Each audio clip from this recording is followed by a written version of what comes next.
Welcome everybody. So welcome to this workshop on harnessing artificial intelligence to advance education for sustainable development, or ESD. This is hosted by Montfort University, where I'm based. I'm Andrew Reeves, hello, and working with the Association for Learning Design for Education for Sustainable Development. So we'll hear from Maria and Romus and colleagues from that group soon. It's a 2-hour session with a mix of presentation and interactive bits. So we're going to be exploring a bit of the territory of education for sustainable development and how AI may be helpful, and some of the challenges about responsible and environmentally sound use of AI tools. We'll go through the kind of the running order shortly, but in a nutshell, the first hour or so is more presentation based. We're launching the new AI Coach tool, and you'll have a chance to play with it. And then we'll have a break shortly before 4 p.m. and there's a follow-on half hour for those of you unfamiliar with the CoDesignS framework to help enhance education for sustainable development. We'll spend a bit of time with that at the end. So thank you so much, everyone, for joining. So just to kick things off, at Montfort University, we're very fortunate to have a pro-vice chancellor for whom artificial intelligence is her remit. So we were very keen to have Shushma Patel along to welcome us to the session and provide a bit of context to what we're going to do. So I'll hand over to you, Shushma. Brilliant. Thank you very much, Andrew. So as Andrew said, I'm Shushma Patel, and I'm Dean for the Faculty of Technology, Arts and Culture. And also, arguably, I should say, first PVC artificial intelligence, arguably because I don't know what else is happening across the world. And I'm sure there are lots of, and as we know from the attendees today, lots of people interested in AI per se in education, but also in terms of sustainability. So DMU created my role because we see this as an agenda which is huge in terms of importance, in terms of what we will be doing in the future. I always say that there's a huge gold rush on AI at the moment, and we're simply not going to be able to pull the plug on it. So it's important for us to support our students and staff and stakeholders to be ready for a future which is going to be influenced by and with the application of artificial intelligence. For me personally, it's important because it matters. I'm very focused on how we can use AI sustainably, first and foremost. So there's that paradox that we all talk about between sustainability and AI and the resource that's used by the technologies, but also in terms of how do we use it responsibly and ethically as well. So responsible use of AI is really, really important. And as educators, it's our responsibility to make sure that students and staff appreciate, but certainly our students go out into that world of work, which where employers are expecting students to understand how to apply AI in the different domains, the disciplines and the careers that they choose to pursue. And we need to make sure that we enable them to think about what is right in terms of AI usage, and also to be aware of the biases, etc. As the university, De Montfort University has had a long-standing commitment to sustainable development, and that's very much part of our Empowering University strategy. We're the only UK university that leads a hub for one of the UN Sustainable Development Goals, SDG 11, which is sustainable cities and communities. And as I've said, it's an important cross-cutting theme for us. We're the only university which is has the UN Academic Impact Hub status. Prior to this current status, where we are what I call a super hub, we work with 3 other global institutions looking at SDG 11. Prior to that, we were also the only university for 2 rounds where we were re-awarded that SDG Academic Innovation Hub status for SDG 16, so peace, justice and strong communities. So you can see that sustainability is a key part of what we do, and we're committed to that in terms of our teaching, research, and in all the partnership work that we do in terms of making a positive difference to sustainability issues. And I'm really proud that Andrew not only is a colleague within the faculty, but very focused on making sure that it's something that is promoted anywhere and everywhere. So it does a lot of work in that area. And in terms of AI, offers great opportunities, but there are risks associated with that in terms of the Sustainable Development Agenda, and as I've said, in terms of the practice of universities. So at DMU, we're committed to playing an active role in engaging with these issues and responding with a focus on social responsibility and care for the environment, which is really key for us. Definitely key, not only because of our SDG hub status, but also because we think it's an important area that we all need to focus on.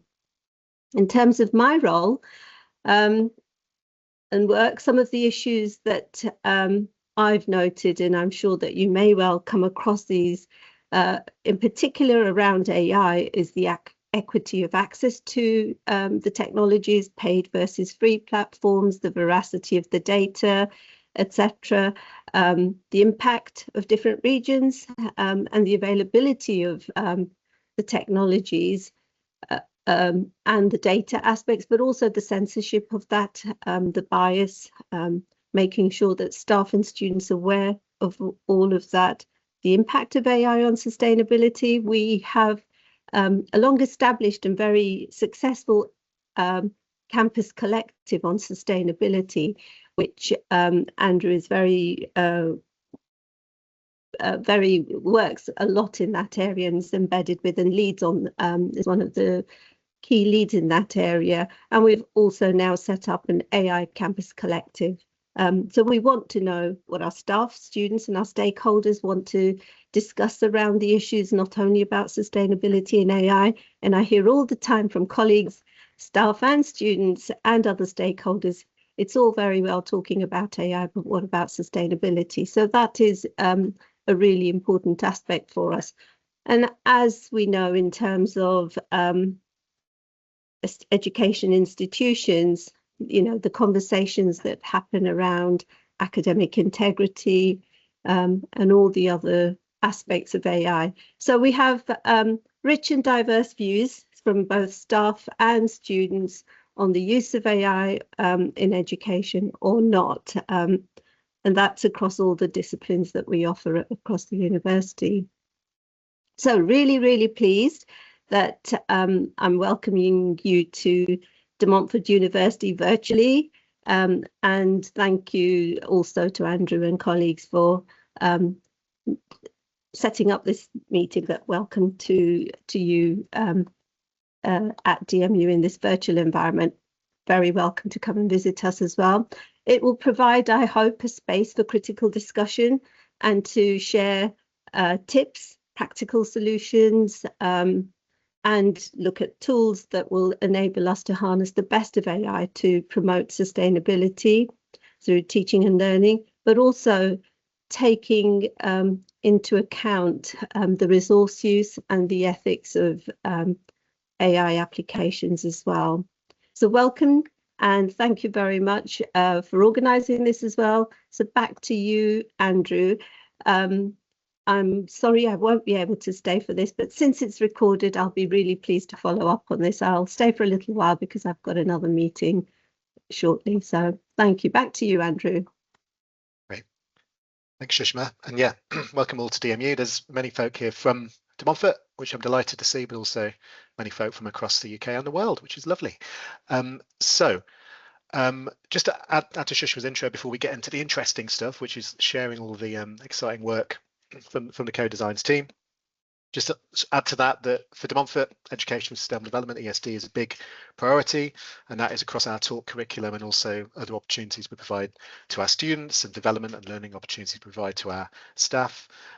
We've worked with the CoDesignS framework over the last year to start mapping some of our courses, and one of the things I really like about it is that it takes the conversation beyond considering the UN Sustainable Development Goals and how they relate to our taught courses and the sort of topic perspective, but also what are the competencies we are seeking to help our students to develop that will help them make a difference around sustainable development, and what are the pedagogic approaches for active experiential learning that will really motivate and empower change for our students and also for our staff in partnership with other stakeholders. So really great work that ALDESD have been part of, and this is a really interesting innovation we're happy to help share more widely and to provide the chance for our own staff to engage with it. So that's all I'll say around our work on ESD. For those who've joined late, we're recording the meeting, the presentation elements to share afterwards. You're welcome to join for the whole thing or to dip in and out as you need. So I will pretty much leave it there and hand over probably to Maria, I think, for the next bit. Thank you very much. Thank you, Andrew, and thank you for Professor Patel for hosting us. It's a pleasure to be here. Let me just go forward. My name is Maria Toro Troconis. I'm the founder of the Association for Learning Design and Education for Sustainable Development, and also the founder of the CoDesignS ESD framework. I'm currently blended learning specialist at the University of Cambridge. But before joining Cambridge, I was working for different UN organizations, UNESCO, UNICEF, and that's how I became very much involved with the 2030 agenda and therefore the CoDesignS ESD framework. This is the team. We have a lot of people behind the scenes. A lot of people have been working on this project, and not just this project, but CoDesignS in general and the bootcamp that we run. But I think we are fortunate enough to have nearly all of them here today with you. And we're going to introduce ourselves now, but throughout the presentation, we're going to be introducing different sections of the research and the project. Over to you, Romas. Hello, everyone, and welcome. What a great turnout. So my name is Dr. Romas Malevicius. I'm lecturer at King's Business School at King's College London. I'm lecturer in marketing, but passionate about education for sustainability, and my research focus is embedding education for sustainability in higher education. I also take a role directorship of Association of Learning Design Education for Sustainable Development. Can I pass word to Catherine? Hi, everybody. I'm Catherine Darsley. I work at the University of Cambridge in the team that has the responsibility for climate education, as well as supporting climate research, innovation and policy. I'm also trying to complete a PhD that's looking at competence development of sustainability competencies in higher education. I'm going to hand over to Vicky. Thanks, Catherine. So I'm Dr. Vicky Dale. I'm based at the University of Glasgow. In terms of my involvement with the ESD team, I'm a module co-lead on transformative pedagogies, along with my colleague, Dr. Natalie Tasler, who hopefully will join us a little bit later. My kind of passion, I guess, is for active learning and for transformative and creative pedagogies. So yeah, I guess I'll pass over to Liz now. Liz, over to you. Thanks, Vicky. Hello, everybody. So I'm Liz Price. I'm Professor of Environmental Education and Deputy Pro-Vice Chancellor for Sustainability at Manchester Metropolitan University. And I've been lucky enough to work with Marie and the team for a number of years now on the CoDesignS ESD framework. And I'm also an advisor on the ALDESD group. So I'd like to pass over to Teresa now, please. Hello, good afternoon, everyone. Yes, I'm Teresa Nicholson from Manchester Metropolitan University. I'm a reader. I work very closely with Liz Price and have been working with Liz and Maria on the CoDesignS toolkit. I'm actually a geographer and environmental scientist, and my research interest is around general curriculum innovation and development. Thank you so much, Teresa, everyone. As you can see, it's an amazing team, and we all bring a little bit of our passion into this project. And I think that's why we've been working together for such a long time. And I hope we can transmit that energy back to you today. We have about 2 hours with you. So welcome, everyone. And I believe we have a lot of people from different places around the world. So I think we're going to try to speak slowly for people that are coming from different countries, and English is not their first language, but obviously sometimes we have to be a bit faster because of the time. But we are going to provide a recording for you later. So moving forward, as you know, the coach, the AI coach that we are launching today has been developed using ChatGPT, and is going to be available by the end of this presentation to you, and you're going to have an activity where you can access it. So we encourage you to download or to register with OpenAI now if you haven't. You don't need to have the paid version. It can be the free account, but if you can do it now before we jump into the activity, that would be great. So the amazing thing is that we have probably here today about nearly 100 people, but we've had over 200 registrations from all around the world. As you can see, they are mainly from the UK, but we are covering very much, pretty much nearly the whole map, as you can see there. A lot of people from India, a lot of people from Ireland and from the UAE, including the United Kingdom, and people from South America and different continents, which is amazing to see. So thank you all for the interest. Our story. So before we come to talk about AI, and I know that a lot of you want to just go on the chatbot and ask questions. I think it's really important to see how that chatbot came to be, because it's not just about the technology. We need to be thinking about the framework that is feeding that AI. So as you can see there, this is the framework, the CoDesignS ESD framework. We started with originally CoDesignS framework was basically looking at providing advice to academics on how to embed, how to create blended and online learning experiences.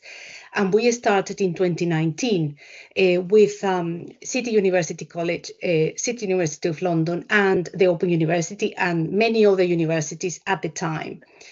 When the pandemic hit, we were working with a team from the UAE, from the University of Sharjah, and I personally worked with them throughout the bootcamp. And they were keen on embedding sustainability in the curriculum. And at the time, I was also working as a consultant for different UN organizations. And then that's how we decided to, for the CoDesignS framework to evolve into CoDesignS ESD. So embedding not just guidance on how to embed, how to create blended or online programs, but also how to embed education for sustainable development. And that's how the bootcamp from 2022 became the bootcamp for Learning Design and ESD. And we were delivering the bootcamp in collaboration with UNESCO ESALC, which is the Institute for Higher Education in the Caribbean and Latin America. And that's how we are at the moment. So the CoDesignS framework has been very much the foundation of the bootcamps that we've been delivering. Now over to Romas, and he's going to introduce the framework. Okay, hello again. So CoDesignS ESD is built on the main 3 key pillars. If you, Maria, move to the next slide. So first thing, they were started with the key competence of sustainability. So these are relevant to all SDGs, and these competences are classified under 3 categories: the way of thinking, the ways of practicing, and the ways of being, as outlined by UNESCO, but it's also featured in QAA and Advanced HE in the UK publications. The next pillar is specific learning objectives, so targeting learners, the cognitive, social, emotional, and behavioral domains. And the final pillar, transformative pedagogies and teaching methods, whereas as Maria highlighted, delivered face-to-face or online or in blended learning format, these methods encourage active participation, collaboration, and interdisciplinarity. And this framework is a part of AI tool that we're going to introduce today. Next, please. So one of the key activities as a part of association, we also, as Maria mentioned, we're also organizing boot camps, and it's a program designed to engage educators for learning designers, helping them to embed ESD into teaching and learning.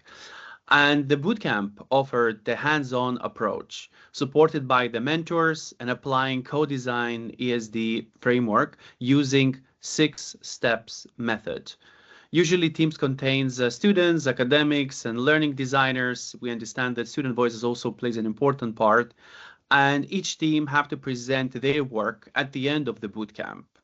So we compiled all these case studies to demonstrate sort of the tangible impact integrating sustainability in the curriculum. And these case studies, you can access them in Spanish and in English. I guess I need to highlight this. The CoDesign ESD framework and case studies are open source and available under Creative Commons license. So here you see the example from Manchester Metropolitan University, and each team had access to CoDesign ESD Toolkit Planner with its dashboard, which provides various visualization to guide the curriculum design process based on the framework. And during the final presentation, we thoroughly reviewed their work and looking and asking these questions, how specific learning objectives have been achieved and were assessed, how the SDGs have been included, or have the design, teaching, and learning activities been delivered. And participants find it extremely useful. And another important aspect that bootcamp gained recognition through academic publications, highlighting the importance of the program. So as you see, we have definitely global outreach. And CoDesign framework, it's been downloaded all around the world, and these materials are available in 4 official UN languages. So we ensure that all educators and institutions worldwide can benefit from these resources and apply them into curriculum design. Next, please. So we are excited to announce that next call for CoDesign ESD Bootcamp, scheduled October-December 2025. Deadline is 10th of October, Friday. So we have already successfully placed 190 participants across 65 diverse teams from various countries. And we are looking forward for your applications. So the bootcamps usually runs over an 8-week period, working with mentors. We train academics and assist them to actively engage in developing the new program or the current program and embed ESD in their curriculum by using CoDesign ESD framework. And now back to Maria. Thank you, Roma. Thank you very much. As you can see, that's the framework that we've been working on for a very long time. It's being implemented by different universities throughout the boot camps in different countries. And we've learned a lot from that. And you can see on the website, there are different publications that we've produced. And you can see how all the practical implications of delivering the framework through these different countries and different disciplines and universities has given us a lot of feedback. So now we were thinking, but how can we make a bigger impact? Now that we've been obviously developing the framework, it's been endorsed by UNESCO ESD network as well. We presented the framework at the UN University in Tokyo to all the member states, and it's been supported by different organizations. But since AI, as you can see here, obviously we have all these pressing challenges that we have at the moment. One, on the left-hand side, we have, for example, the uptake of ChatGPT. as you can see, millions of users and visits, billions of visits per month, per day. And this is just ChatGPT, and there are other companies developing similar applications. So we can see a lot of people are obviously jumping on the fact that, you know, AI is everywhere. We need to implement AI everywhere. We need to know about AI. At the same time, as you all know, probably this audience is very much aligned with climate change and the sustainability agenda. So we have these pressing challenges. One is the uptake of AI, which is growing exponentially, not just on the usage, but also on the development, and also the pressing challenges that we have with climate change and sustainability. So that's what led us to think about why don't we bring those two together, and why don't we harness AI to advance education for sustainable development. And this is how we put together a team, people that have been working with us already on the bootcamp, on the CoDesignS framework, but also people, for example, Cambridge, because I was working at Cambridge University and we had links with Cambridge Zero, and we decided to pursue this research. And the main theory that we are bringing to the front before we look into the development of the AI coach, we would like you to reflect a little bit about how we put together the analysis of the lens that we're using to actually apply AI for education for sustainable development. So we are using activity theory to do that. Within activity theory, you have different elements, not just the tool that you are introducing in the educational sector. So in this case, the tool that you can see in the triangle at the top is the use of AI. So it's just the tool is at the top, but you have so many other things to take into account. So you have the subject, which is in this case the academics or the students. You have the object. So the object in this case is to introduce the use of AI in teaching and learning. You have different rules. So the rules are related to policies or guidelines that we might have at country level, that we might have, for example, at UN level. There are a lot of guidelines already out in relation to AI. Policies that probably a lot of universities are still catching up with the policies and the guidelines. The community. So the community is all the community that you have within your university. So this is not just academics and the students, the professional academics, you know, people working, staff in general, policymakers, etc. The division of labor. So how that division of labor takes place between all these subjects and between the community. And probably you would agree with me that at some universities at the moment, there are a lot of tensions using AI between different elements. For example, between policies that we are introducing. Maybe the policies are more aligned with some disciplines, but probably less aligned with other disciplines. And that division of labor, who is in charge of introducing AI strategically within the university. As you can see, we had the PVC for AI at the Montfort today, but probably within your universities, that strategic vision is still pending.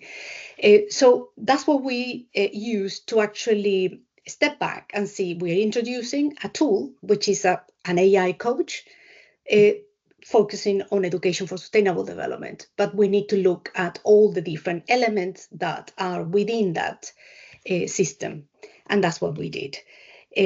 So now we're going to talk about the methodology that we use to assess, to analyze the CoDesignS ESD coach. Over to Catherine. Thank you. Yes, so we hosted a workshop and where we presented the tool, presented the ideas, had discussion across the board with a group of people from a range of universities and different roles within the higher education sector, interested in ESD, interested in AI. You'll see some of the disciplines that were represented on the day across the 18 participants. The core themes in terms of disciplines that they represented were sustainability and education, engineering, and health. So we discussed across those different areas. Next slide, please. We carried out pre and post surveys in terms of, we were interested in participants' feelings around whether they had the appropriate resources to integrate sustainability concepts into their curriculum. We were interested in their confidence in using generative AI to support curriculum design. We also held 2 focus groups. So after the workshop and discussion, 2 focus groups where we brought together disciplines, but one group was the home attendees, so people from the University of Cambridge, and the other collected people from across the other universities, relatively similar populations in each of those 2 groups. We were interested in validating the justification of developing such an AI coach, and discussions really centered on how the tool supported or challenged participants' understanding of sustainability concepts, whether it provided new insights into their teaching, into sustainability, or whether it reinforced their existing knowledge. Participants also reflected on the relevance and accuracy of the AI-generated responses from their disciplinary perspective and gave feedback. And the results from this were then analysed into the next section. Thank you, Catherine. Thank you so much. Right, so what happened on the day when we delivered that workshop that Catherine was talking about? We introduced the CoDesignS ESD framework that Romas talked to you about before. So that's at the top. If you're interested, as Roma said, it's freely available and you can download it from there. It's available in 4 different UN languages. And so we introduced the CoDesignS framework so people knew about the pillars and how that's giving them a systematic way of embedding ESD in the curriculum. We also introduced them to the new CoDesignS AI framework. This framework basically is focusing only on AI, but it's also introducing, I'm going to talk to you about an area that we introduced that was used within the coach. And also we introduced the CoDesignS ESD AI Coach, and they had a chance to have a go at interrogating the coach. The coach was developed using ChatGPT 4.0 at the time, but it was password protected and it was only available to the people doing the workshop at the time. This is the CoDesignS AI framework, which is also freely available. That's the QR code and the link. And within that framework, on phase 6, I encourage you to have a look at this. Phase 4, we are introducing the different AI teaching and learning competencies that were recently published by UNESCO. They are extremely useful, and we encourage you to have a look at that. But one of the key things that we introduced within the framework is the use of prompt engineering. And also on phase 6, we introduced a method that we call ROCKS. And the idea is that before you go and you ask questions to ChatGPT or any other AI model, you need to think before you prompt. So with this structure, with ROCKS, you can get better answers. So that will reduce the amount of time you have to be interrogating the model. And the more you interrogate the model, obviously the more energy you are using because you are asking and receiving questions. So in this case, the ROCKS model, you can see an example here. It's basically the role, the objective, the community, the key, and the shape of that prompt, of that question that you need to ask the model. For example, this is just a prompt following the ROCKS method. So you can see the role in this case. You mentioned who you are. So you're a university faculty member developing an assessment rubric. The objective, so you have my objective to create an evaluation rubric, and you are specific about the objective. So the system will know exactly what you're looking for. The C is the community. So what's that assessment rubric for? So in this case, it's for students, undergraduate students. The key is the tone. So what kind of tone you would like that output to be, and the shape. So what form do you want? Do you want a table? Do you want a list? You know, if you are specific with the role, the objective, the community, the key, and the shape, you're very likely to like the answer that you're receiving rather than going back and refining that. And we were very much, we were very keen on embedding this in the coach so people are more aware that the more you ask questions to the coach, the more energy that system is going to be needing to give you the answers. Now we're going to talk about the findings of the research. Over to Vicky. Thanks, Maria. So Katrin already provided an overview of how the pre and post survey was conducted and also the focus groups. So this slide here just represents the outcomes of the pre and the post surveys. So you'll see for each of the 10 items, they were rated on a Likert scale from strongly disagree to strongly agree. And the dots in the graph, in the table rather, represent the medians. The mode, and the shading represents the frequency. So you can see that the paler the boxes, the lower the frequency, and then full orange is 100%. So I think the things to focus on here are the mode dots. So there's 3 of them where we see an obvious shift. One of them is question 3, where I see GenAI as a useful tool for guiding the process of embedding sustainability in curriculum design. So what you can see is that the mode has shifted to the right here, but if we look at the shading, it's kind of compressed itself a little bit. So there's less people giving it a strongly agree rating, but it's more consolidated across that mode of 4. And that kind of reflects some of the more sort of nuanced thinking about generative AI that we will look at in the next slide in relation to the focus group outcomes. The other ones, if we look at number 7, I feel I have the resources to integrate sustainability concepts into my curriculum. That's a clear shift to the right here. And the other one is I feel confident using GenAI to support my curriculum design. So that again has clearly shifted to the right, a more positive response. So next slide, please. Okay, so what we see is here, Maria nicely gave an overview of the activity theory framework and how it maps to the different components of using GenAI in this particular context. So what I want to highlight to you are the different tensions represented in the different interactions between these different components. So if we look at the green one first, which is the tension between the tool, the subject and the rules, so that's AI guidelines, the subject, teachers or learners, and the tools, GenAI, we see that there are challenges, there's concerns around intellectual property, data privacy and environmental impact. So that's obviously things that have been mentioned earlier on and throughout this session. There's tensions between institutions and the tools' intended functions. So we move on now to the tension represented by the red line between the subjects and the tools.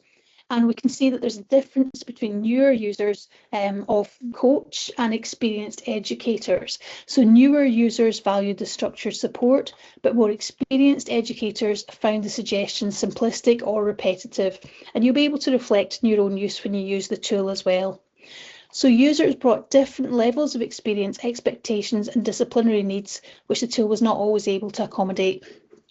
In terms of the tension between tools and object, which is the blue line, the tool was seen to provide structured outputs and it sparked initial design thinking, but there was limited disciplinary depth, specificity and adaptability. So it may not fully support the complexity of the design tasks it aims to enable, especially for users seeking rich discipline-aligned guidance or deeper pedagogical insight. So Maria was talking about that kind of disciplinary aspect earlier on, and again, you'll be able to reflect on it from your own perspective. And then we've got the black line between object and community. There's concerns about academic integrity, the loss of disciplinary identity, and the risk of surface level engagement with sustainability concepts. Broader pedagogical culture that values context-specific, co-created learning experiences, which are not yet fully mirrored in the tool's outputs. And then finally, we've got the tension between community and the division of labour, between different stakeholders, and we can see that the AI coach can facilitate collaborative work, but the design assumes individual rather than collective engagement. So the absence of built-in collaborative features is limiting. So that's the kind of findings from the focus group. Next slide, please. Maria, is that right? Thank you, Vicky. It's me, I think. Sorry, yeah, get over to okay. Liz. Yeah, thank you so much, Vicky. Thanks, Vicky. So yeah, as you can see on the slide, our recommendations from this study are 3 key recommendations based on the findings that Vicky so beautifully explained. First of all, our study concludes that the CoDesignS ESD AI Coach is most valuable as part of a supported and collaborative learning experience rather than a standalone tool. And we found its primary value is as a really powerful catalyst for idea generation, particularly with people who weren't familiar with embedding ESD in their programs. It really was incredibly insightful for them. But really, in practice, the CoDesignS ESD AI Coach should be integrated into learning environments where users have access to ongoing guidance and expertise, particularly from sustainability and curriculum design specialists who can take into account the resource use and ethics of AI applications, as well as the specifics of discipline, content, and embedding education for sustainable development. Next slide, please. And I think we are back to Maria now. Thank you very much, Liz. Yeah, thank you so much. As you can see, the findings, the recommendations are showing that the AI coach it would be helpful, but it should be part of teacher training, collaborative learning. It shouldn't be used as a standalone, even though it's been trained and is giving you based on the foundation of the CoDesignS framework. But it's something that we are not encouraging people to just use on its own. I think Andrew suggested breaking here for a little bit, just to ask if you have any questions, if anybody wants to. Back to you, Andrew, if you want to chair this quick Q&A. Yeah, I mean, by all means, I just thought to give a little space from the kind of presentation of the research and how this might be used, or if anyone wants to raise anything at this point before we go into the next element, which is introducing the tool and having a play with it. Feel free to pop a hand up if you want to chip in. Yeah, go on, Katrin. Thank you. There were a couple of comments in the chat that we might want to go back to. So there was somebody who asked about what about ethical sustainability in factors that is missing. So I'm not sure whether there's anything to comment on there around that dimension of AI.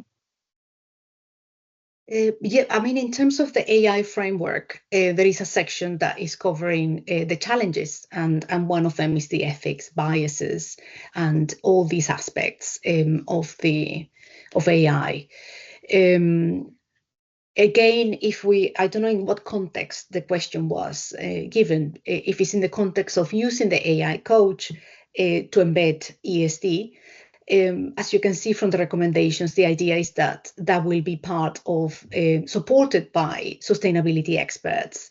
And this is, I guess, this is the second phase of the research where we need to be looking at in more detail the semantics that, the answers that we are getting from the AI coach, more from a bias point of view. But I think someone raised their hand. I think, yeah, Bhagwan, who maybe raised that question in the chat. Do you want to come in? Yeah, actually, I'm working into the similar domain. I am ethical certified lead assessor for IEEE Ethical AI Suite, so which actually talk about the transparency and responsibility, accountability, bias, and ethical issues that are associated with that one. And also, we usually, give the green signal to the AI products that actually require the license and standard as well. So you see, you guys have already generated a product and it's available to the market as well. So in terms of that one, my question was based on the ethical one, whether the data that they give into the model, how its transparency, are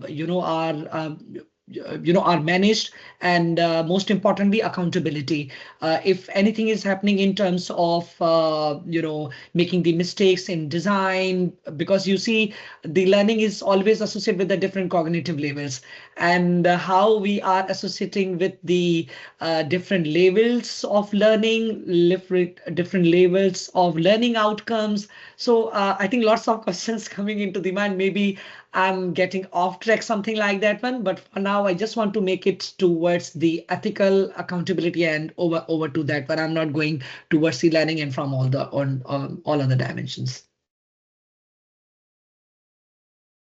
Yes, thank you so much, Dr. Bagwan. Yeah, in terms of the ethics, the coach has been trained, because it's on ChatGPT, the coach has been trained to provide feedback as soon as you prompt, providing feedback saying that any information given to the coach is publicly available. We are assuming that, obviously, that's public. So we are giving them a deterrent. Be careful, don't share any personal information or identifiable information. In terms of the learning outcomes that you said, what kind of level, that's why we are providing guidance on the ROCKS method, because the level of the learning outcome, anything that you need from the design that you want the coach to help you with, will depend very much on how you prompt, how you ask the question. So that's why we are providing guidance on being very specific about prompting using the ROCKS method.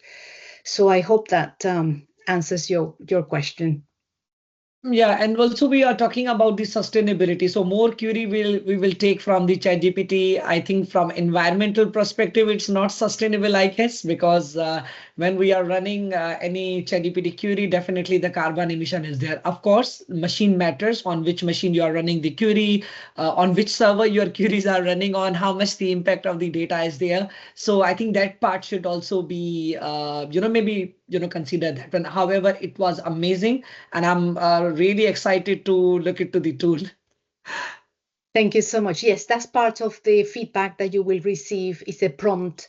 We are saying every time, thank you for your prompt. It will give you feedback on how good your prompt was, and we're going to raise awareness that the more you talk to me, as the AI coach, the more energy I will be using. So we are trying to raise awareness from that point of view, but we will show you a bit later.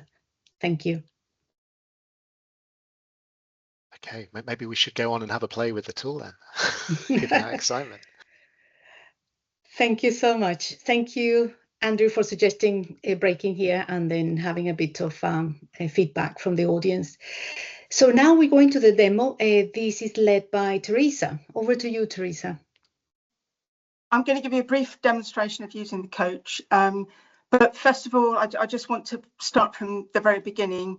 The ROCKS method that Maria has already spoken about, and I used the ROCKS method to develop my prompt. And as I go through that step by step, if you can, just make a note of how you might like to write your own prompt for use when you try out the AI coach and the activity afterwards. So for the first one, for role, I defined my role as a lecturer in English literature in the UK. So I actually teach geography, but I thought it would be a good idea to choose a discipline that was very different from my own and that might not immediately be associated with sustainability topics, just to see how it dealt with that. For objective, I said what I wanted the AI coach to help me to design a classroom-based learning activity lasting about 2 hours that would help to embed ESD in a module that was all about 20th century British literature. And now this is quite a broad approach, and that's very useful if you just simply want to get lots of ideas and generated and some creativity. If you already have a very specific idea, then you can specify that in the prompt. For community, I told the coach that my target was some second-year undergraduate students and their degree discipline, and I gave a little bit more context that I said I wanted them to get a grasp of the relevance of sustainability to their discipline and also how it links to their future career pathways linked again to their discipline. And for key, I asked for simply for a tone that was academic but student friendly. And for shape, I asked for a written step-by-step ready to use activity in the style of a lesson plan. And I also specified that I wanted that to include any worksheets or other materials. And so putting all of that together, that is the overall prompt. And that is what is going to be pasted into the AI Coach. Here we go. And when you open the AI Coach, some useful prompts are preloaded. And one of these refers to the ROCS method. And if you click on this, the explanation will be included at the top of your output. So here we are at the top of the output. How can I construct a prompt using the ROCS method? The explanation is given below, and that provides a useful aid memoir at the top of your output, and there are some examples as well. So I've pasted in the full text of my prompt, and the AI Coach has then provided the output in the form of a lesson plan as I asked. It begins with a title and a brief summary, and then some useful learning objectives for the activities. Now, the action here seem quite good for second year work. Analyse, connect, collaborate and develop. And then there is some practical information about preparation and materials needed. And this identifies 3 literary texts and suggests providing extracts from these as handouts. It also refers to worksheets and other resources, including optional digital tools. Now, these could be easily adapted depending on what you have available. Sustainability themes and SDGs have been linked to each of the 3 texts. Now, this is where some judgment is needed. I'm not familiar with these texts. I don't know whether they're suitable for second year undergraduates, or if this were a real situation, whether they'd already been studied in another module, for example.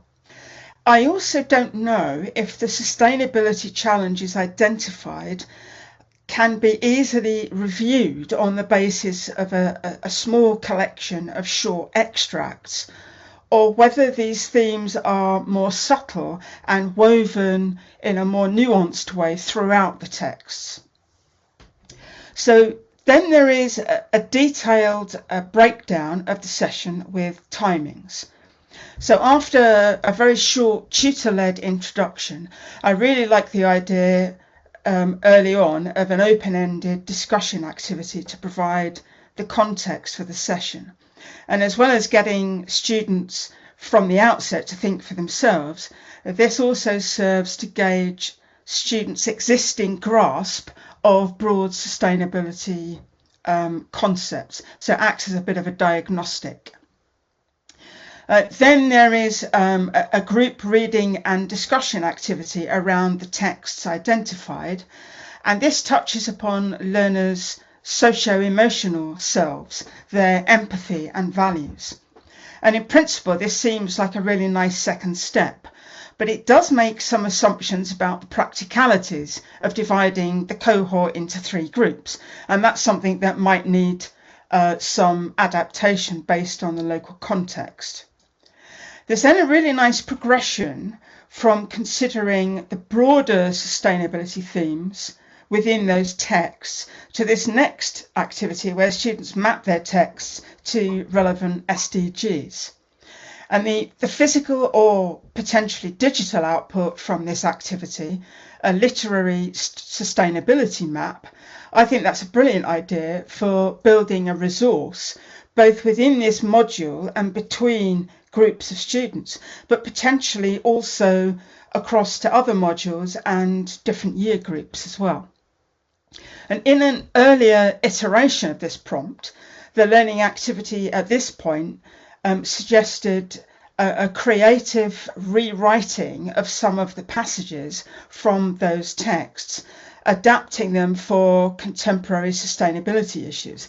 And again, I thought that was a really creative idea requiring some quite high-level thinking skills. There then follows a gallery walk where students display their literary sustainability maps and they review and provide feedback on work by their peers. And I don't know whether you've spotted this, but just within these first few activities, there is clear implicit reference to learning in all three of the head, heart and hands domains. There's then a whole class discussion that draws on links with careers related skills.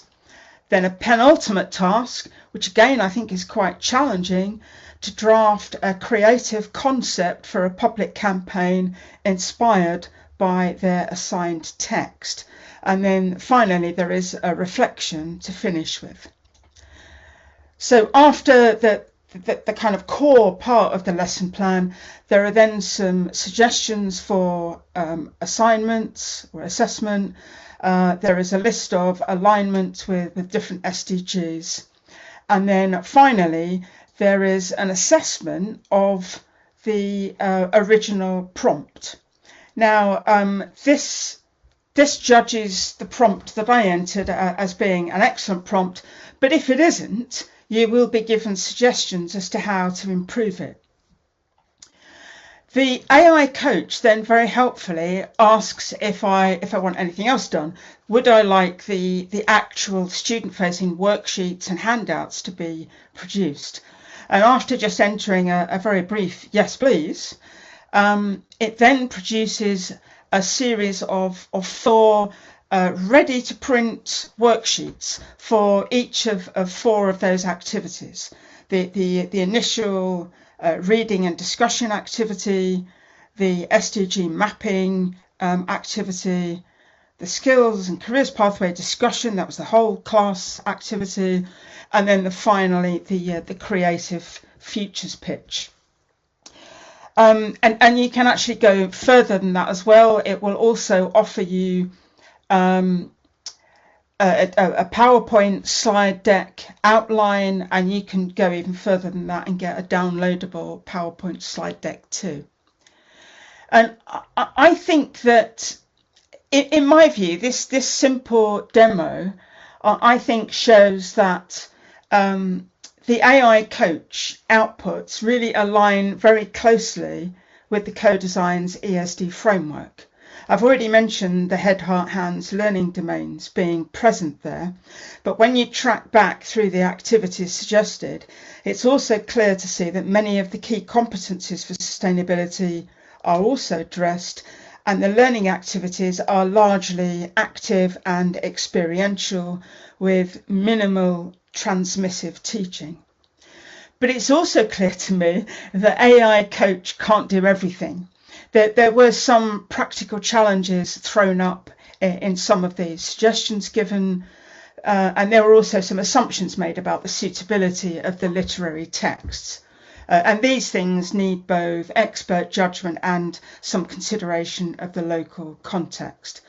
However, for me, especially exploring a subject that isn't my own subject, I found it really superb for generating really interesting creative ideas for learning activities that I wouldn't necessarily have come up with myself. It's proved really useful as well for giving insights into the links between sustainability and unfamiliar topics or disciplines.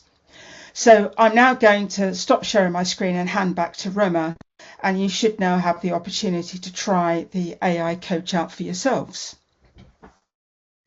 Great, thank you. Thank you so much, Teresa. That was great, and I hope that a lot of people will manage to watch the video, and hopefully all the findings, and also is your feedback, because this is what you do within MMU. You are supporting academics, embedding education for sustainable development. So it's not just a demo, it's really a professional interpretation of how this can be used in practice. So I think it's amazing. Thank you so much. So now is the time for you to have a go. And as I said before, you need access to OpenAI. So if you don't have access, you will need to register. Hopefully you already did that. And then we are going to move into the activities. So we copy here again the rocks method because as Teresa said, you know, it would be good for you to create your prompt using this method to be more accurate. But if you just want to see what kind of feedback you receive from the coach as well, if your prompt is not good enough, that's also a learning experience, I think. And you can scan the QR code, and also you can access the link from there. I think back to Andrew, I think we are going to be put into groups and a small group, so we can all discuss how you're experiencing the coach. Back to you, Andrew. Yeah, so I'll create breakout rooms in a moment. There's 81 of us. I'm thinking I'll make about 14 rooms. So if everyone's actively engaged, there'll be 6 of you. If some folk are just listening in, there may be fewer than 6, but that should be enough that each room is core-it to have a chat. I think you'll be playing in parallel. The URL you need, I've just put in the chat, and I will also broadcast it again once you're in your rooms, just in case you lose track of it in the main room. You should be able to navigate back to the main room using Teams. If anything is starting to go awry, do that, and I'll still be there, so you can chat with me if there are technical issues. Maria, so the link I've put in the chat, that's the one people need to follow. So they could do that probably now, I assume. So it's open on browsers, so I suggest maybe doing that now. In fact, I'll do that as well, so I'm looking at the same thing. There we go. And so you are faced with a login, and then is it your OpenAI login that you use, or is that not even a login? What we see here? You just put your name, institution, yes, and email. Yeah. That's on the website of the CoDesignS. So we just, for impact purposes, we want to know who is accessing the coach. And if you can enter the details, you will be then taken to the link after that. Perfect. And then if you're already logged in, then you're in. And I guess if you're not logged in, you'll see a login screen for OpenAI. There we go. So you can start doing that in parallel. And basically the invitation now is to play with it, enter a prompt, remember the rocks framework. If you go back through the links in the chat, you can go back and find the information about rocks. So I'll pop you into breakout rooms now. And as I say, I'll be in the main room if you need to query anything with me. Miriam Romas, I think the next 10 minutes or so is probably a space for people to pose questions or just share reflections. I think maybe reflections is a good place to start on how you just found having a little play. So I really like the tool. I'm not an academic. I actually want to do community work. So I wanted to see how using a tool like this could help me develop community workshops within my area. But my question was, is it possible to give the tool too much information that it can't actually give you a task or a workshop or a lesson that you like almost you're maybe being a bit too picky. You're still following rocks, but you're giving too much information per se, if that makes sense. Yeah, thank you. Thank you for your question. I don't know if anybody within the team wants to answer that question. I think it's a good observation. I don't think I've ever tried to be so specific with it that you'd sort of end up kind of going down a rabbit hole per se, but I guess it's possible. Is there any sort of experienced ChatGPT users in the room who have found that in using ChatGPT generally, OpenAI? Nope, we're all relative newbies. Yeah, I mean, I've found it pretty helpful every time I've gone through it. I've never kind of gone down the rabbit hole that way of finding that you get to a point where it's not useful, but it would be a case of keeping playing with it and seeing how it develops. Okay, thank you for answering my question. No worries. Are there any other reflections or impressions from folk who've tried it? Scott? Yeah. Yeah, hi there. Thanks for that. Yeah, no, I found it really useful. I actually tried it. I tried to use it to recreate an activity I've already designed myself to see how closely it matched what I'd actually done myself, and it was pretty good. I've been using ChatGPT for other things, other activities in a similar way, less structured obviously than using rocks. So I think having a framework there will be really useful, in particular if we're trying to scale the practice up across staff who perhaps are less familiar with what an ESD activity would look like. So I think it's going to be really, really useful in terms of helping to scale things up. One question I had, which is something I've kind of wrestled with myself as I've been using it, is I'd like to know what your thoughts are on the fact that, traditionally we've been kind of forced to think about this idea of backward design, where we start with the learning outcomes and then we work our way back towards the activity. Whereas there's some sense of here we're kind of starting with some information that generates an activity, and then from that we can ask the coach, what are the learning outcomes here? Which I'm not saying is necessarily a bad thing. In fact, it's really, really useful at helping staff articulate learning outcomes, which I'm sure we're all aware can be a real challenge for staff. And I think that's really useful, but I'm just interested to know what other people's thoughts are on this notion that it's almost flipping things a wee bit, where the learning outcomes kind of pop out of the activity rather than the learning outcomes defining the activity. Thank you, Scott, for that point. I think it's really, really interesting to see how you can flip how you interrogate the coach and how you can go from having learning outcomes to not having learning outcomes and having the coach to support that process. I think it's really open. I mean, I think that's the beauty of the AI, that as long as you provide the right prompt, the coach will provide, the feedback. But I think you raised an interesting issue about learning outcomes. Maybe the coach can also support, how people define smart learning outcomes and guiding them on how to do that. But I think different curriculums, are based on competencies, not learning outcomes, and I think the beauty of the coach is that whatever you ask, if you say, I would like to concentrate on these competencies or these learning outcomes, it will follow that. But we haven't assessed that. I think that would be a really good point for evaluation later on. Thank you. Liz, do you want to come in? Well, I just wanted, I hope you don't mind, I wanted to put colleagues in my room on the spot. So Teresa and Umakant had some really interesting findings. I don't know if you're happy to share them or not. Umakant, you might have to share them in the chat if your mic isn't working, but if you can always say no, but if you don't mind, it'd be really interesting because you did very different aspects. I don't mind going first. So I wrote in the chat as well. I put in, I asked, using the ROCKS method, I asked basically if there's a way of creating a survey for teaching staff's knowledge and understanding and confidence of sustainability and how this can inform their practice. And I wanted a short 5-minute survey, not too long.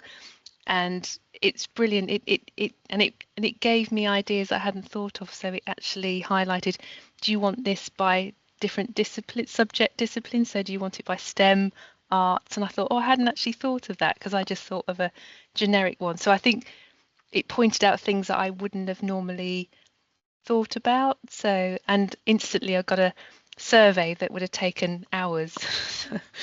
So yeah, brilliant. Are you happy to share an account? I don't know if we can hear you. I can see you saying his mic's not working. Maybe pop it in the chat for us, because it was really interesting. It was completely different use and you found it very useful as well. So thank you. Sorry for putting you both on the spot. I really enjoyed our session. Thank you. Just a flag for timekeeping. I think we've got 2 more hands up and we were going to have a pause around 4 and some folk might need to go at 4 anyway. So Bhagwan, then Neil. Yeah, also just I want to share the one interesting thing, because I am also having a strong interaction with the students with the accessibility issues.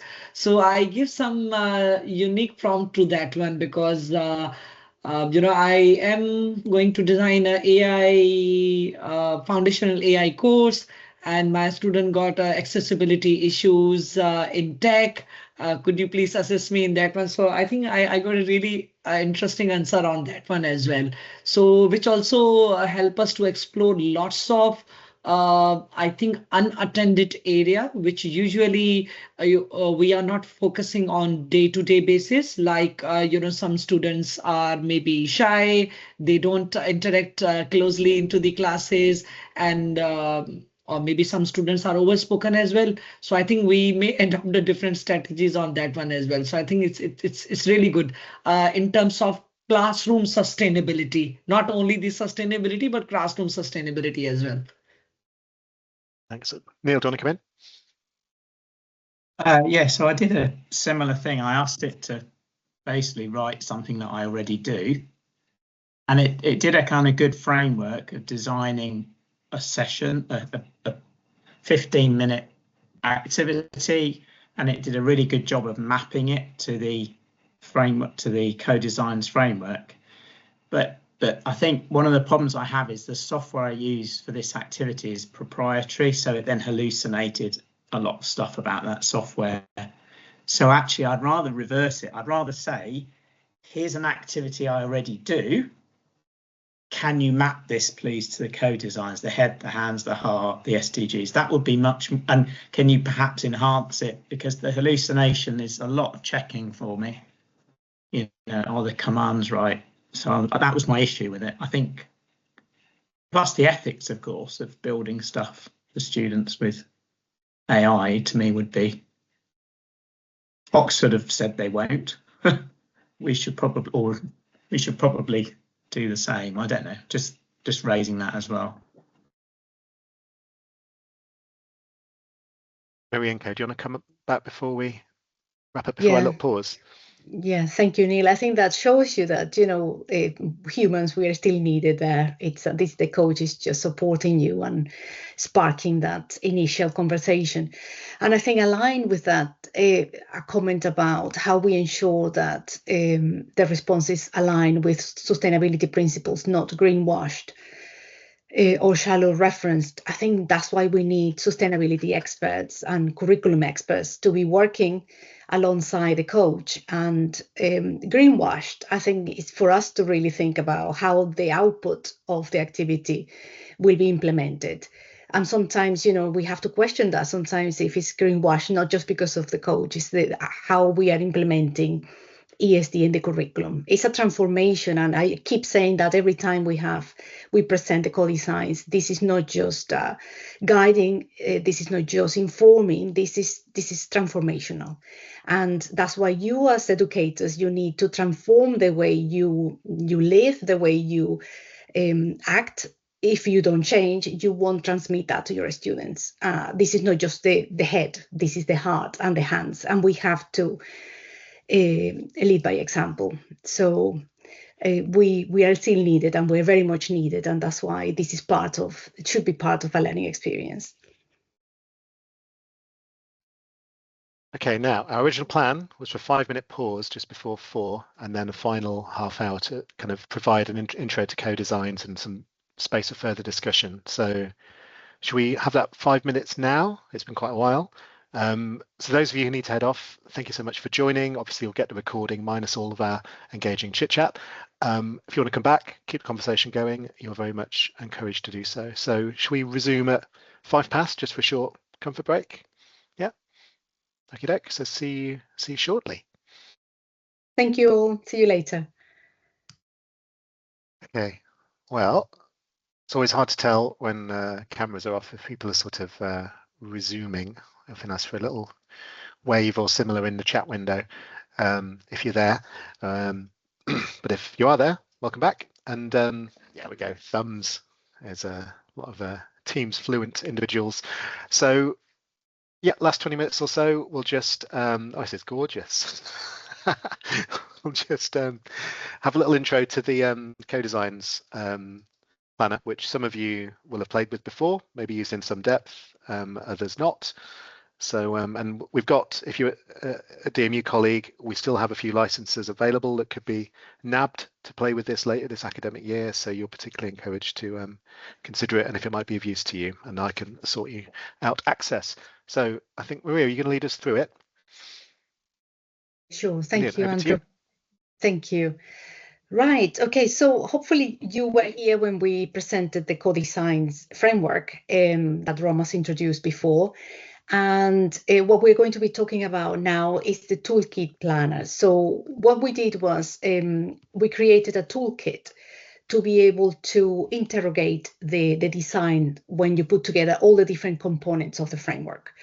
So you remember when we discussed the principles of the pillars of the framework. So you had all and this is coming all from the UNESCO guidelines. But when you talk about the SDGs, when you're talking about the key competencies, when you're talking about the head, the heart, the hand, when you are designing, let's say you have 20 hours of design for your module or your program on paper, or let's say you have slides or you have a Word document.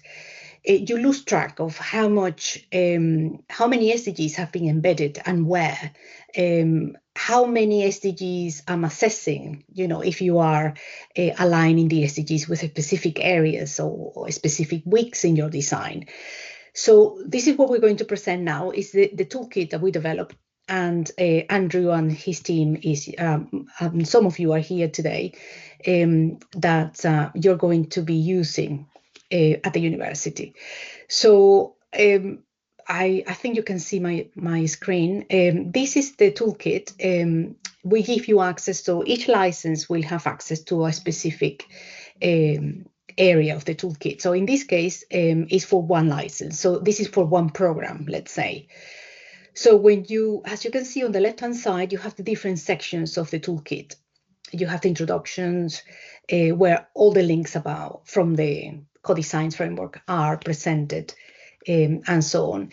The dashboard ESD, so this is when we get to the visualizations. So you can see here we have two dashboards. One is ESD. So these are all the components. In this design, for example, the academic is already embedding 97 hours. And these are all the different elements that have been implemented according to the weeks. So you can see the SDGs per week. A lot of SDGs have been ticked in week 1 and week 2.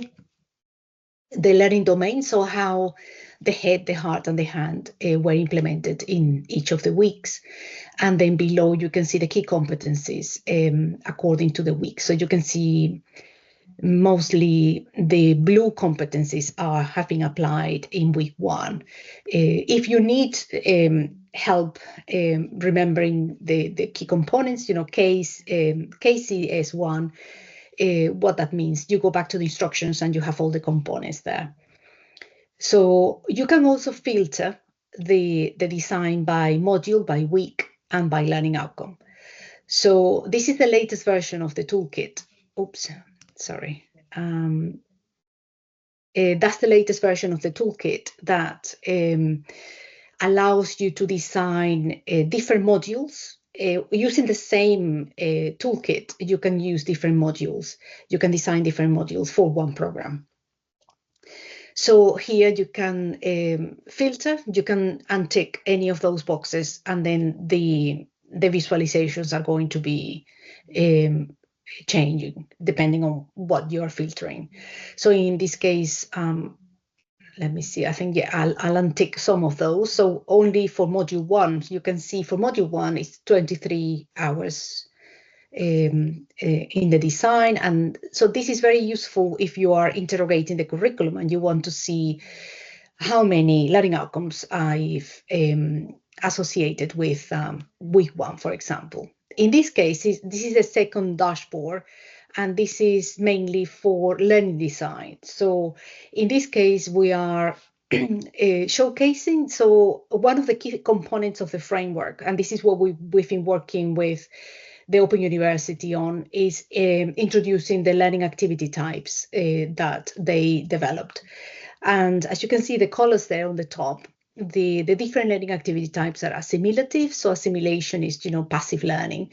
If the students are attending a lecture or anything they're reading, anything that doesn't require any communication, or more active learning, that's assimilative. You have communication, you have finding and handling information in orange.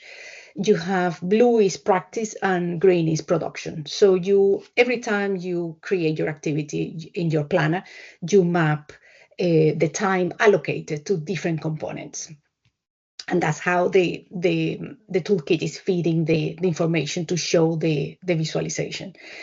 You can see here, for example, in this case, this design is mainly in classroom and online 35.7%. You can see the tools that have been used in the design. You can see the teaching methods as well. And then the assessment. So how much assessment has been allocated already per week? So you can see that week 1 is very heavy on assessment so far. And the time allocated per learning outcome. So you can see learning outcome 1 is the one that is mainly being assessed so far. Let's see if I can play this and continue. Yeah. Okay, so the toolkit planner, this is how you access the document that will feed all the visualizations, but I'll show you in a minute. These are all the different codes that you can see if you've forgotten any of that. And the cases can be downloaded from there. And this is the contact information. So now this is a toolkit planner. So that's when you link to the actual document. And so it's very much like spreadsheet where you can add all the information here per week, and you can add lines if you need to.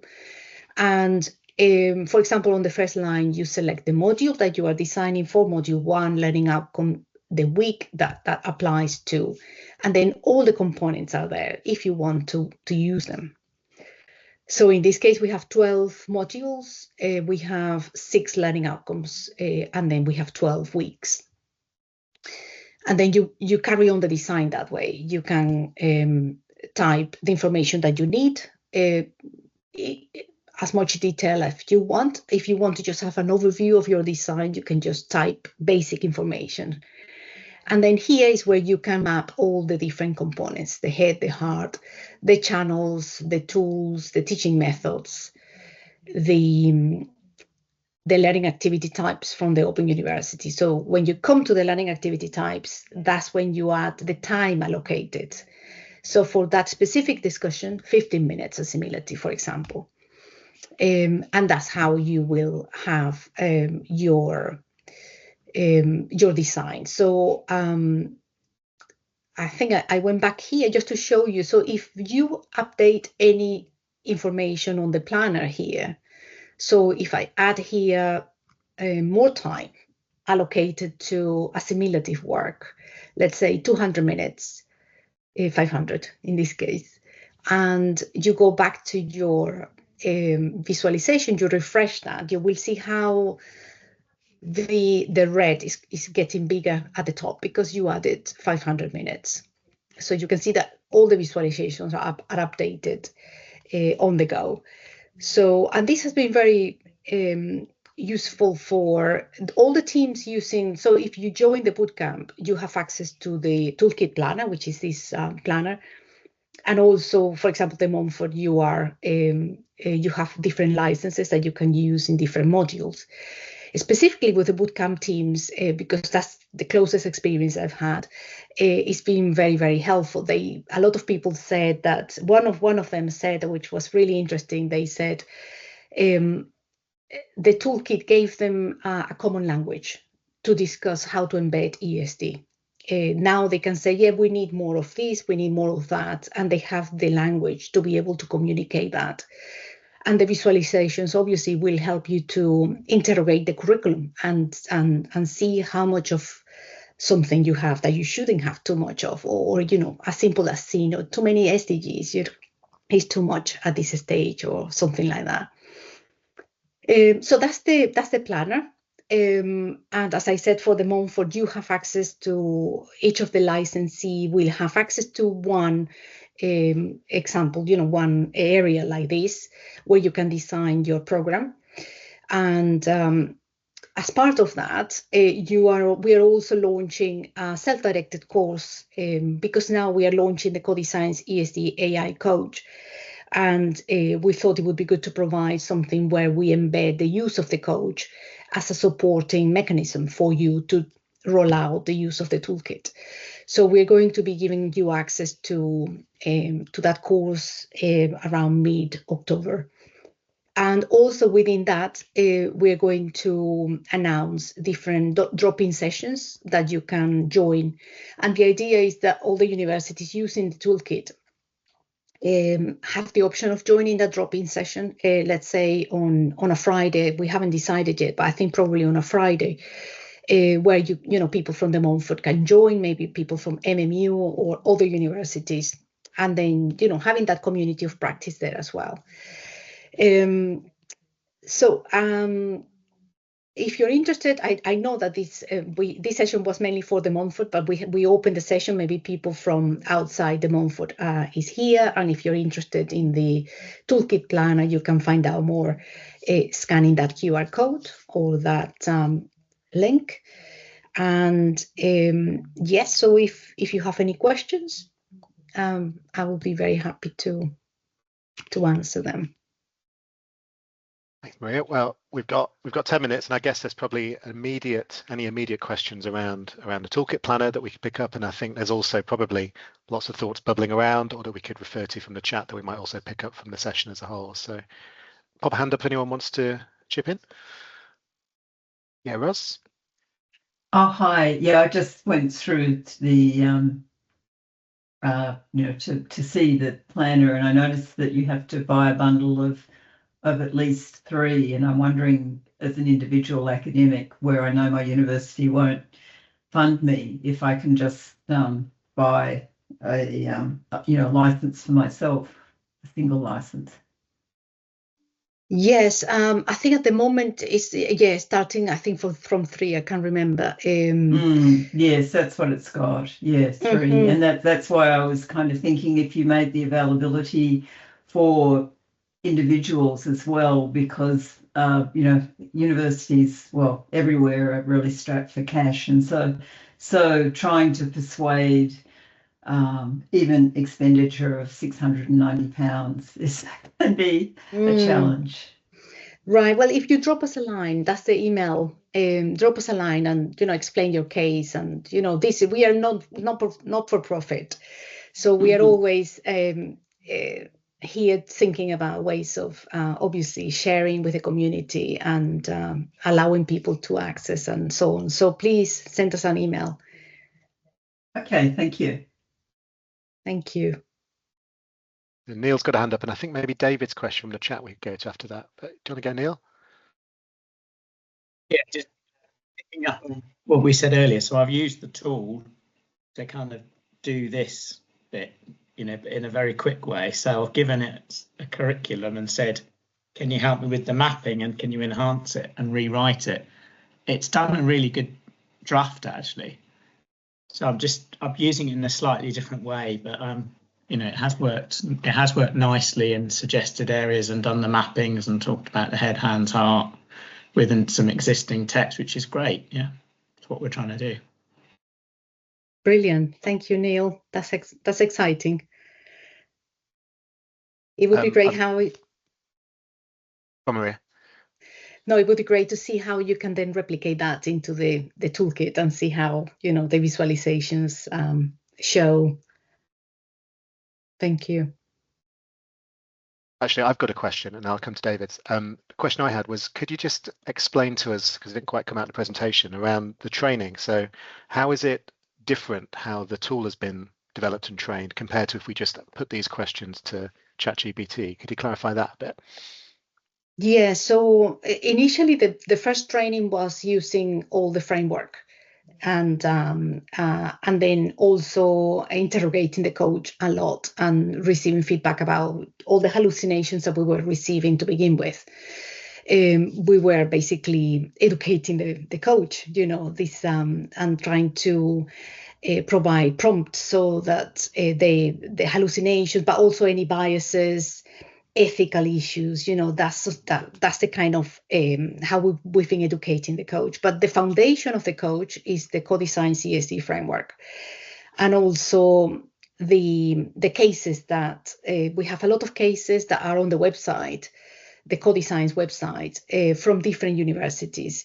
So we've been saying, if you find someone that is asking you to provide examples or lesson plans on a specific discipline, have a look at the repository of case studies that we've produced that are obviously QA'd, and then give them direction to see examples. So yeah, I think it's just like having, educating someone or training someone, to make sure that it's not just the knowledge, it's not just the framework, but it's also the way they communicate, from an ethical point of view. And so that's how we've been training the coach. And I just played a role of flagging David Ross's questions. I think others in the chat, for the most part, I think have been addressed. But David said, what's powering the dashboard? It looks lovely. And is it used for other aspects of student experience as well as ESD, like being embedded in program approval and review? And makes me think of what Manchester Met are doing around this. But anyone want to speak to that cluster of questions? I'm not sure if Teresa is here or Liz. We're both here. Oh, sorry. Yes. Would you like to answer that question? Unless Teresa wants to, but Teresa, you can chip in if I miss anything. Yeah, so at Manchester Met, we've committed to embed ESD in all our programmes, like you have at De Montfort. And I looked around for a framework that would be useful and relevant to all disciplines, and that's when I came across Maria's brilliant work, and then that's when I got involved in the boot camp and the framework, and just sort of carried on from there really.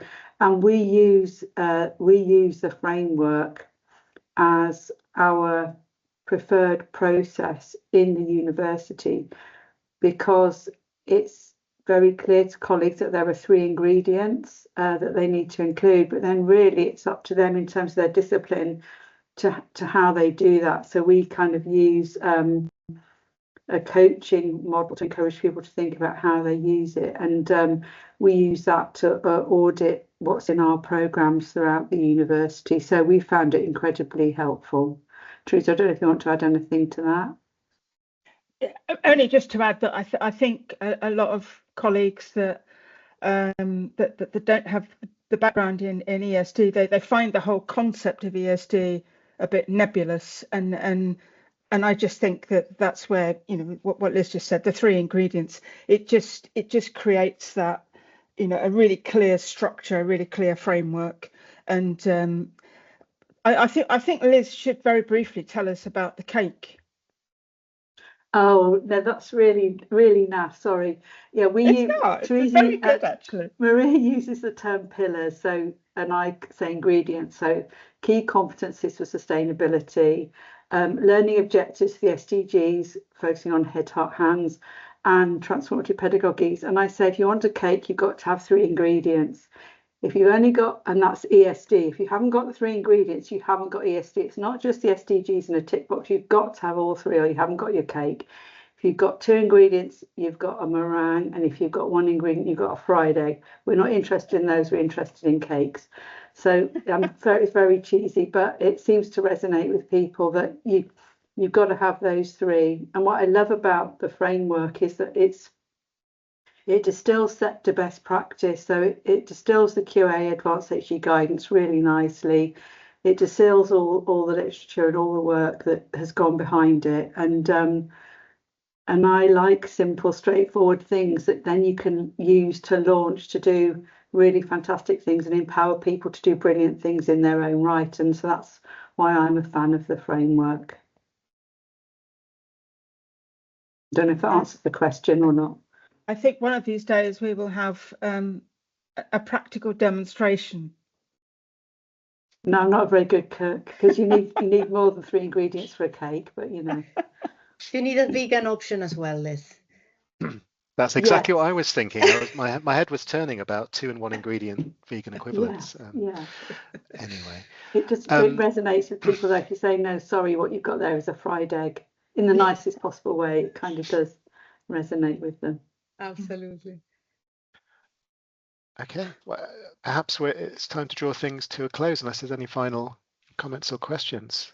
So I'll just say, for my part, thank everyone for joining and sticking it out. It's been a long old session, so we are the stalwarts who've been here for the full 2 hours. It's been very illuminating, and very grateful for everyone who's shared their work and experience over the session. Maria and colleagues, do you want to wrap up from your point of view? It's been a pleasure as always, and thank you again to the team, because you've been amazing, and I hope everybody enjoyed the launch and the information that we've been giving today. And we encourage you to engage with the coach and with the framework, but also to obviously, I'm sure you will keep thinking about put ESD on top of the AI, because we need this transformation irrespective of the technology. So thank you so much for joining us today. It's been a pleasure. Magic. Thanks all.